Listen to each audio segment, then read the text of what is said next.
আজি 11টা বজাত মই প্ৰথম নমিনেশ্যন আজি দাখিল কৰিলোঁ আৰু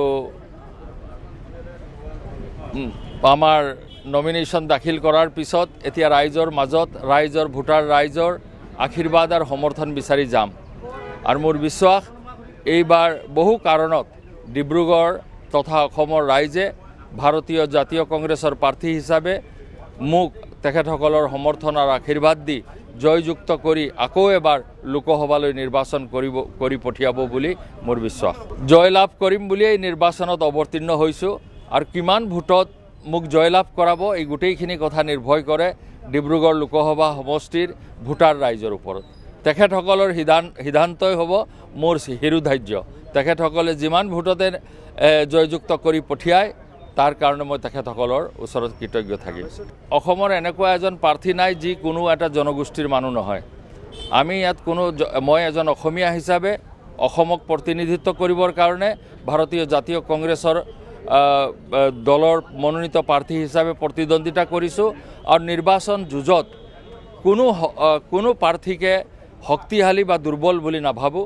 তেওঁলোকক সন্মান সহকাৰে প্ৰতিযোগিতা হিচাপে মই বিবেচনা কৰোঁ আৰু এইটো ৰাইজৰ সিদ্ধান্ত, কাৰণ দুৰ্বল শক্তিশালী এই গোটেই সিদ্ধান্ত ৰাইজে ল'ব আৰু ৰাইজৰ সিদ্ধান্ত মই দিব নোৱাৰোঁ। আগতকৈ বেছি এখন লাভ কৰিব। মইতো আৰু কোনো এষ্ট্ৰলজাৰ নহয় যে এষ্ট্ৰলজাৰ নহয়, সেইকাৰণে মই ক'ব নোৱাৰোঁ। কিন্তু আগতকৈ অন্যান্য দলে যি ক্লেইম কৰিছে তাৰ আধাতকৈ কম সিট তেওঁলোকে পাব আৰু আমাৰ আসন আগতকৈ বাঢ়িব আৰু দিল্লীত আমাৰ ৰাহুল গান্ধীৰ নেতৃত্বত কংগ্ৰেছৰ চৰকাৰ গঠন হ'ব, সেইটোৱে মোৰ বিশ্বাস। সমষ্টিৰ প্ৰথমটো এজন অসমীয়া হিচাপে অসম আৰু অসমীয়াৰ স্বাৰ্থৰ কথাটোৱে প্ৰথম হ'ব। এইটো ৰাষ্ট্ৰীয় নিৰ্বাচন, ৰাষ্ট্ৰীয় যিবোৰ প্ৰতিশ্ৰুতি 2014 চনৰ আগত মোদী ডাঙৰীয়াৰ নেতৃত্বত বিজেপি দলে দিছিলে, সেই প্ৰতিশ্ৰুতি তেওঁলোকে পূৰণ কৰিলে নে সেই প্ৰতিশ্ৰুতি তেওঁলোকৰ মিছা প্ৰতিশ্ৰুতি আছিলে, এই সিদ্ধান্ত ৰাইজে ল'ব আৰু আমি ৰাইজৰ ওচৰত তেওঁলোকৰ সিদ্ধান্তবোৰ 15 লাখ টকীয়া সিদ্ধান্ত, এমাহৰ ভিতৰতে বাংলাদেশীক খেদি পঠোৱাৰ সিদ্ধান্ত, তেওঁলোকৰ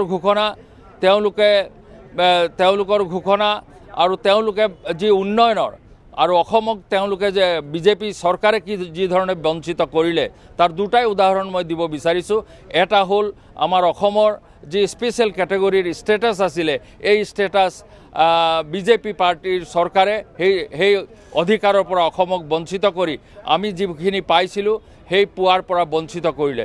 দ্বিতীয়তে অসমলৈ যিহেতু আমাৰ নেশ্যনেল কেপিটেলৰ পৰা বহুত দূৰত, এইকাৰণে মানে ভৌগোলিক কাৰণত ইয়াত শিল্প উদ্যোগ গঢ়ি নুঠে, তাৰ কাৰণে কংগ্ৰেছ চৰকাৰে ইণ্ডাষ্ট্ৰিয়েল ইনভেষ্টমেণ্ট পলিচি কৰি যিসকলে ইয়াত ইণ্ডাষ্ট্ৰি নতুনকৈ কৰিব তেওঁলোকক কেপিটেল ছাবচিডি, ট্ৰেন্সপৰ্ট ছাবচিডি, 10 বছৰলৈ ইনকাম টেক্স মাফ, 10 বছৰলৈ তেওঁলোকক এক্সাইজ ডিউটি মাফ কৰাৰ এটা আইন আছিলে।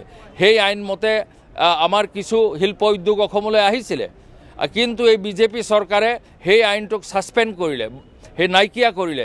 তাৰ পৰিৱৰ্তে তেওঁলোকে এটা আৰু বেছি ভাল তেওঁলোকে ঔদ্যোগিক আইন দিব বুলি কৈছিলে, কিন্তু এইটো সম্পূৰ্ণ মিছা প্ৰতিশ্ৰুতি প্ৰমাণিত হ'ল। আজি তাৰিখলৈকে অসমৰ শিল্প উদ্যোগ উন্নয়নৰ কাৰণে তেওঁলোকে ভাৰত চৰকাৰে কোনো আইন আজিলৈকে তেওঁলোকে পাছ নকৰিলে।